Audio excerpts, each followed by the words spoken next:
The Nature of Women, a philosophical and ecofeminist reflection. Throughout history, poets, philosophers, and storytellers have drawn profound parallels between women and nature. Both are revered for their ability to nurture, transform, and sustain life. This connection is not merely metaphorical but deeply embedded in human consciousness, expressed through mythology, literature, and cultural traditions across the world. The concept of Mother Nature personifies the earth as a woman, a life-giving force that nourishes all living beings, much like a mother sustains her child. The changing seasons, spring's bloom, summer's radiance, autumn's wisdom, and winter's quiet resilience, have often been likened to different stages of womanhood. But in modern times, this connection has taken on a new dimension. The philosophy of ecofeminism argues that the oppression of women and the exploitation of nature are deeply intertwined.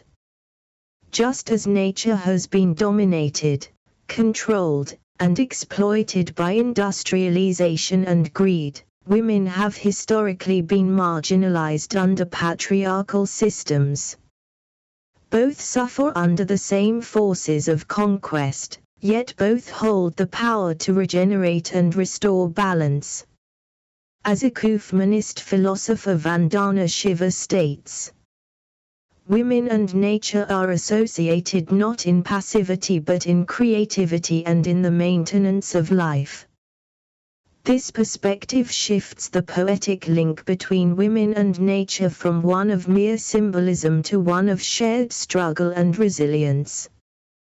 Women as the reflection of nature. The softness of a breeze, the strength of a storm, the serenity of a starlit night, each can be found in the essence of a woman.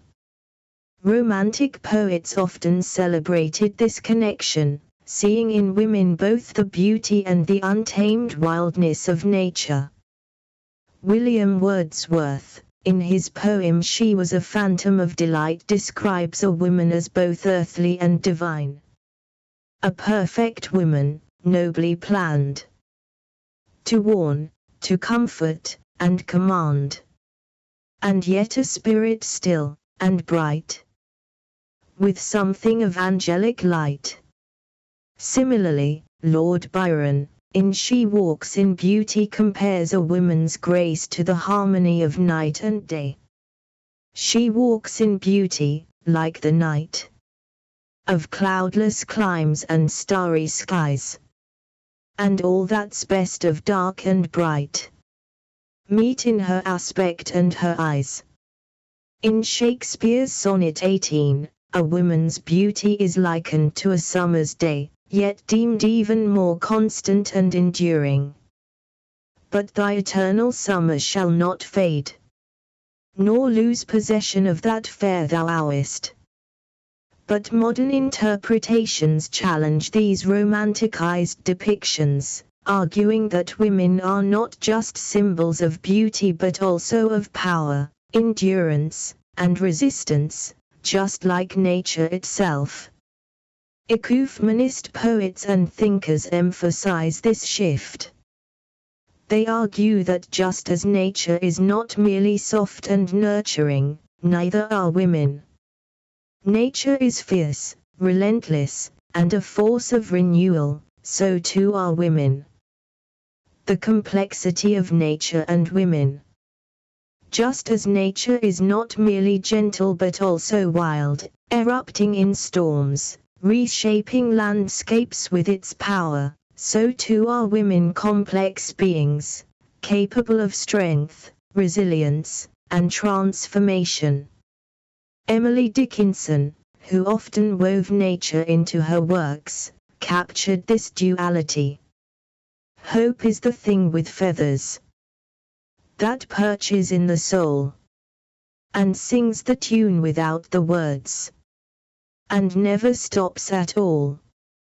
Women, like nature, embody both softness and survival, delicacy and endurance. They are not static or singular in meaning but ever-changing forces, much like the winds that shift across the seasons. Romantic poets like Percy Bysshe Shelley saw nature not only as a source of beauty but also as an uncontrollable force, much like human emotions. In Ode to the West Wind, Shelley speaks of the wind as both a destroyer and a preserver, a force of both chaos and renewal, a powerful metaphor for the ever-changing yet enduring spirit of womanhood. Drive my dead thoughts over the universe, like withered leaves to quicken a new birth. Ecofeminist scholars extend this idea, arguing that the destruction of nature reflects the oppression of women. Industrialization and environmental exploitation mirror the way societies have historically controlled and suppressed female voices. Yet, just like nature, women rise, again and again. Nature, women, and war, a distorted metaphor. While nature is often linked to creation and nurture, history has sometimes twisted this imagery for destruction. Saddam Hussein's naming of the mother of all battles, 1980–1988, is one of the rare instances where mother was linked to war, a stark contrast to its usual associations with life and love. The term, in its irony, reflects how language can manipulate perceptions, just as wars disrupt the natural order of both life and landscape. Conversely, in ancient mythologies, war goddesses such as Athena in Greek tradition or Durga in Hindu culture reflect a different aspect of the feminine force, one that fights for justice, for preservation of balance, much like nature itself. Athena, the goddess of wisdom and war, is not a destroyer for destruction's sake but a protector of civilization. Perhaps this paradox serves as a reminder that both women and nature are often misinterpreted, sometimes as soft and passive, other times as violent or vengeful, when in reality, they embody a balance of creation, wisdom, and strength.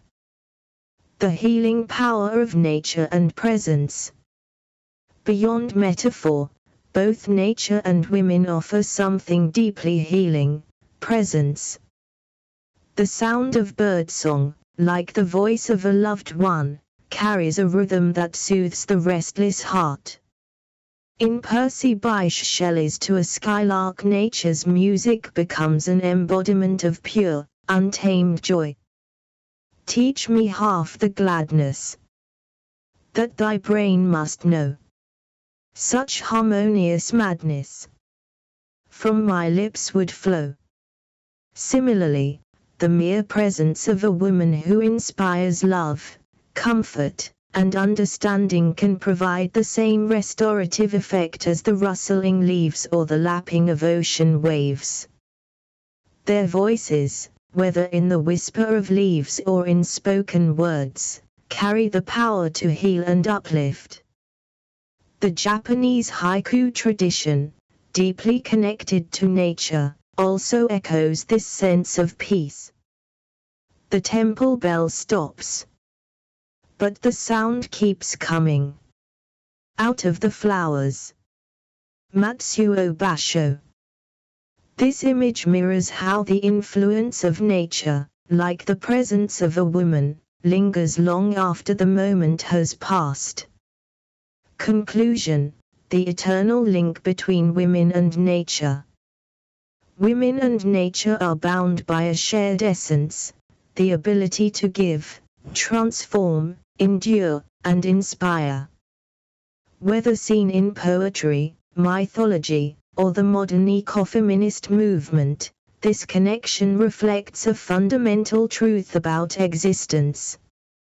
Just as we stand in awe of the towering mountains and the endless sky, we stand in awe of the depth, beauty, and complexity of the women who shape our lives. As John Keats wrote in Endymion, "A thing of beauty is a joy forever. Its loveliness increases, it will never pass into nothingness. So too does the love, strength, and wisdom of a woman endure, like the eternal beauty of nature itself,